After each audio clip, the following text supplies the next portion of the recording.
kawan-kawan, apa kabar? Kali ini kita akan belajar bersama dengan Pak Nol dan Ibu Pri. Siapkan buku kalian dan selamat belajar. Selamat pagi anak-anak, bagaimana kabarnya hari ini?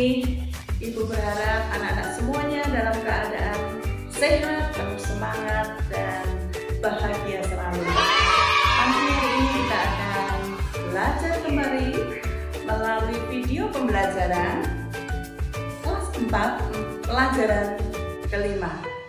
Anak-anak, siapkan buku-buku pelajaran kalian, buku pendidikan agama Kristen, siapkan Alkitab, dan terlebih dahulu kita akan berdoa.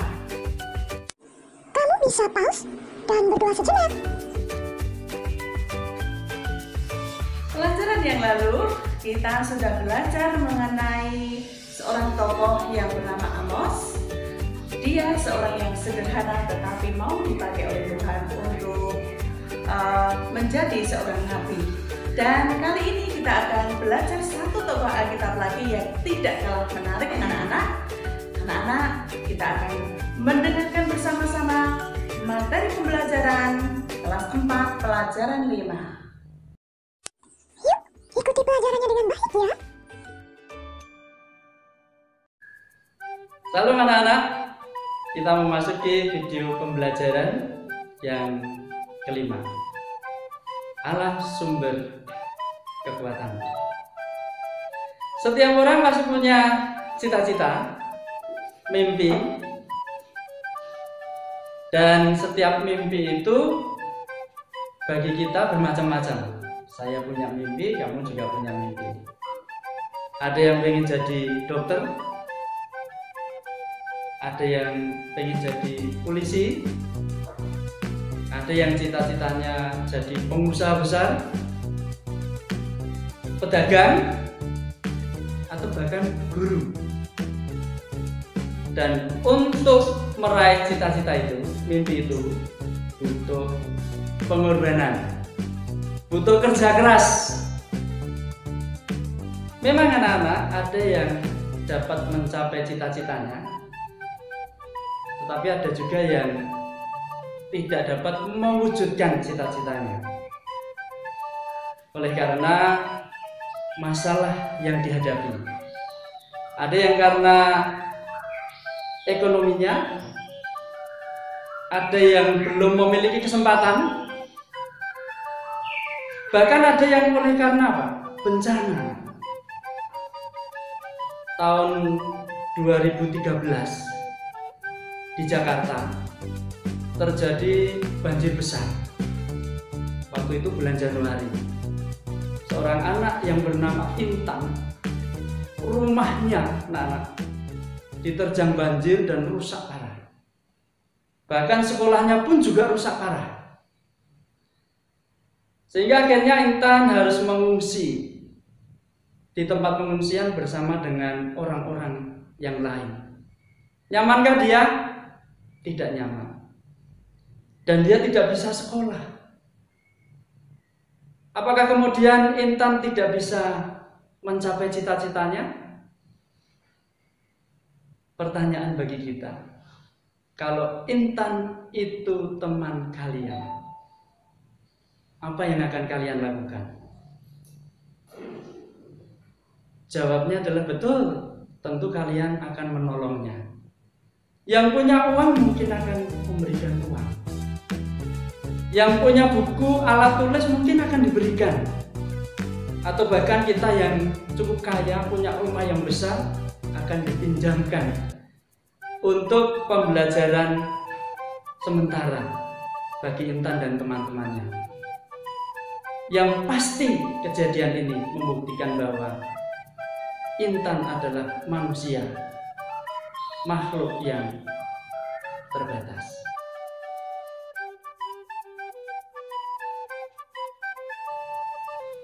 Hai, berjumpa kembali. Saya bawa 2 botol mineral. Satu tanpa tutup dan yang satu dengan tutup. Apa yang terjadi dengan 2 botol ini? Botol yang pertama pada waktu saya tekan, remas dengan kekuatan penuh. Apa yang terjadi anak-anak? Betul, tentu botol ini akan rusak. Kita coba ya. Rusak. Dan orang tidak akan memandangnya. Seperti tubuh kita terbatas. Botol yang kedua, saya punya botol dan saya akan lakukan hal yang sama. Dengan kekuatan penuh, saya akan remas itu. Dan sekuatnya, apa yang terjadi? Tetap seperti semula.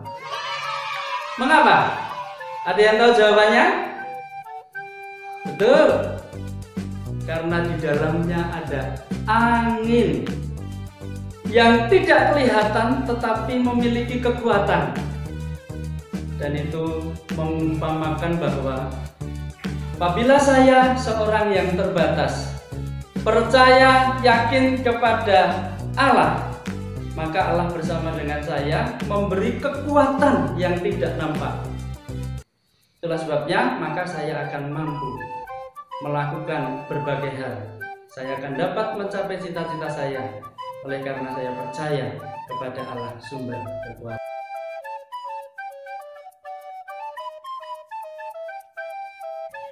Hai, sekarang kita akan memasuki cerita Alkitab. Kita akan bersama-sama belajar apa kata Alkitab. Anak-anak, persiapkan Alkitabmu. Kita bisa membaca kitab Mika 1 pasal 1 ayat 1, Mika 7 ayat 7 sampai 20. Itu yang akan nanti menjadi pembacaan kita hari ini. Kita akan mulai. Siapa Mika? Mika adalah termasuk nabi kecil. Dan sesungguhnya Mika seangkatan dengan Amos yang pembelajaran kemarin kita bahas. Hosea, Nabi Yesaya juga seangkatan. Amos melakukan pelayanan sebagai nabi kepada Israel bagian utara yang beribu kota di Samaria, sedangkan Mika ini melakukan pelayanan kepada Israel di bagian selatan yang beribu kota di Yerusalem. Nah, Mika ini memulai pelayanannya abad 8 sebelum Masehi.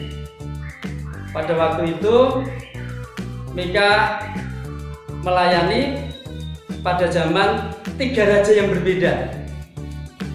Raja Yotam yang pertama, lalu dilanjutkan Raja Ahaz yang kedua, dan yang ketiga adalah Raja Hizkia. Dan sungguh pada waktu itu Mika melakukan pelayanan kenabiannya, melaksanakan perintah Tuhannya kepada umat Israel. Lalu ditanyakan, Mika berasal dari mana ya? Namanya siapa ya? Mika sesungguhnya berasal dari bahasa Ibrani, kependekan dari kata Mikayah atau Mikayahu, yang artinya siapa seperti Yahweh atau siapa seperti Allah. Nah, sedangkan Mika sendiri berasal dari sebuah desa yang kecil, anak-anak.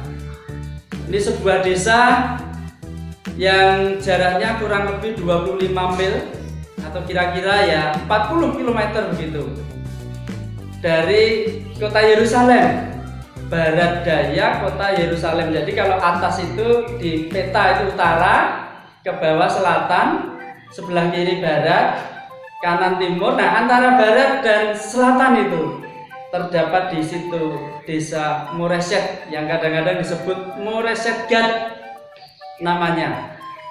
Dan Mika adalah nabi yang begitu mengasihi orang-orang miskin, orang-orang yang atau rakyat yang menderita.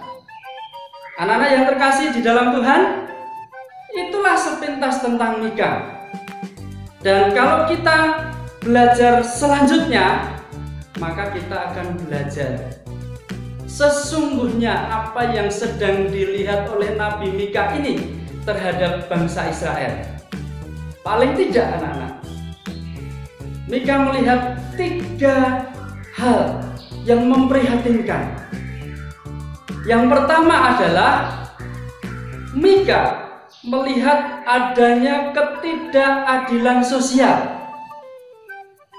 Pengusaha tuan tanah merampas milik orang miskin dengan cara yang tidak benar, perampokan, penindasan, memojokkan. Lalu yang kedua, anak-anak, adanya ketidakjujuran, ketidakbenaran. Terlihat pemimpinnya korupsi, pedagangnya yang berjualan tidak jujur, hakimnya mudah kena suap. Dan yang ketiga adalah tidak adanya moralitas yang tinggi. Muncul nabi-nabi palsu, penyembahan kepada berhala, allahnya orang Kanaan. Ada yang membawa korban persembahan, tetapi ternyata hatinya jahat. Itulah yang dilihat oleh Mika. Ada ketidakadilan sosial, ada ketidakjujuran dan moralitas yang jelek. Sedangkan tugas Mika adalah menyampaikan peringatan, teguran, dan bahkan nasihat kepada bangsa Israel. Barang siapa yang masih berbuat dosa, maka penghukuman Allah siap diberikan kepada mereka. Tetapi bagi mereka yang bertobat, maka Allah mengasihi mereka, akan mengampuni dosa mereka, memberikan pengharapan akan keselamatan. Tetapi anak-anak, tugas ini tidak begitu mudah. Coba bayangkan, Mika seorang diri. Orang-orang yang berbuat jahat mayoritas. Apa yang dibutuhkan Mika pada waktu itu? Jelas, betul. 1, keberanian. Padahal kita tahu Mika sama dengan saya, kamu, manusia yang lemah, manusia yang terbatas. Tapi sekali lagi dia butuh keberanian untuk menyampaikan. Yang kedua, butuh kekuatan. Kekuatan sendiri gak mampu. Dan hanya Tuhan yang bisa memberikan kemampuan kepada Mika, saya, dan kamu. Hai anak-anak, kita memasuki kesimpulan. Kita adalah manusia biasa yang terbatas. Tidak akan bisa mencapai cita-cita, mimpi, harapan kita dengan kekuatan sendiri. Kita bisa menggapai apa yang menjadi cita-cita kita itu hanya dengan percaya kepada Allah kita, sumber kekuatan yang akan memampukan kita bertahan, maju, dan menggapai cita-cita kita. Yakinkan dirimu bahwa dengan kekuatan yang berasal dari Allah, kita akan bisa meraih cita-cita. Baik anak-anak, melalui video pembelajaran ini mari kita ungkapkan bersama-sama. Kita ucapkan bersama-sama kata-kata yang menyemangati diri kita sendiri. Sudah siap? Mari kita ucapkan bersama-sama. 1, 2, 3. Walaupun aku manusia terbatas, ada kekurangan, ada kelemahan, aku hitam, pendek, berkulit sawo matang, aku pasti dapat meraih mimpiku karena imanku kepadanya. Memberi kekuatan kepadaku, bersama Tuhan, aku pasti bisa. Anak-anak, Ibu akan melihat beberapa tahun kemudian, pasti di antara kalian akan ada yang menjadi pejabat, akan ada yang menjadi polisi, pegawai negeri, tentara, dan apapun itu. Saya percaya bersama-sama dengan Tuhan, anak-anak bisa meraih apa yang anak-anak cita-citakan. Untuk video pembelajaran saat hari ini, sampai di sini anak-anak. Tetap semangat di dalam Tuhan. Sampai bertemu pada video pembelajaran berikutnya. Tuhan Yesus memberkati kalian semuanya. Shalom.